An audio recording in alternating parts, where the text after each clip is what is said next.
वह भी आसानी से।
राम ने स्वयंवर जीता और आह्लादित राजा जनक ने धूमधाम और उत्साह पूर्वक राम के साथ सीता का विवाह संपन्न कराया।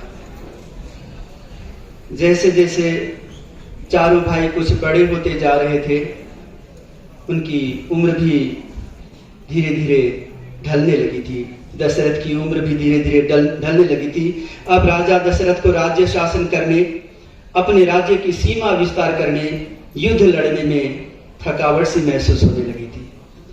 इसलिए अपने सबसे बड़े पुत्र अयोध्या के राजकाज का उत्तराधिकारी राम को दशरथ ने युवराज बनाने का निर्णय लिया, ताकि वह अपने पिता के साथ साथ प्रत्यक्ष रूप से राजकार्य में संलग्न हो सके और उनके मृत्युपरांत एक सुशासक के रूप में ज्येष्ठ पुत्र का व्यक्तित्व विकास होता रहे। इस खबर से लोग अत्यंत खुश हुए और जश्न भी मनाने लगे।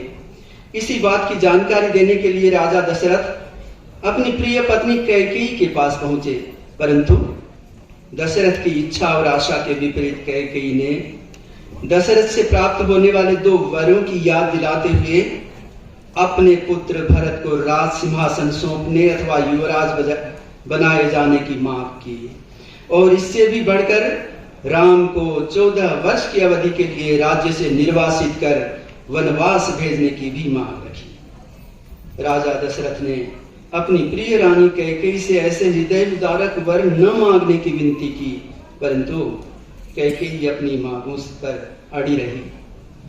दशरथ के चारों पुत्र अत्यंत संस्कार संपन्न थे। उन्हें अपने कुल की मर्यादा और रीतियों का बहुत अच्छा ज्ञान था। उन्हें पता था कि रघुकुल रीति सदा चली आई, प्राण जाई पर वचन न जाई। जब राम को अवगत हो गया कि पिता दशरथ अपने वचनों में बंध चुके हैं, तब अपने पिता के वचन रखने के लिए, उनके वचनों की मर्यादा बचाने के लिए वह खुशी खुशी सहर्ष वन जाने के लिए तैयार हो गए।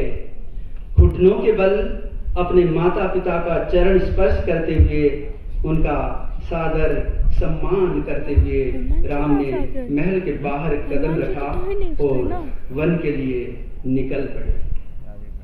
राम के इस निर्णय का साथ देते हुए उनकी जीवन संगिनी सीता और परछाई स्वरूप लक्ष्मण भी राम के साथ वन के लिए निकलने लगे। राम ने भाई लक्ष्मण और भार्या सीता से अयोध्या में ही, राजमहल में ही रहने के लिए मनाने का खूब प्रयास किया, परंतु वह अपनी जिद पर अड़े रहे और राम के साथ ही वनवास के लिए निकल पड़े।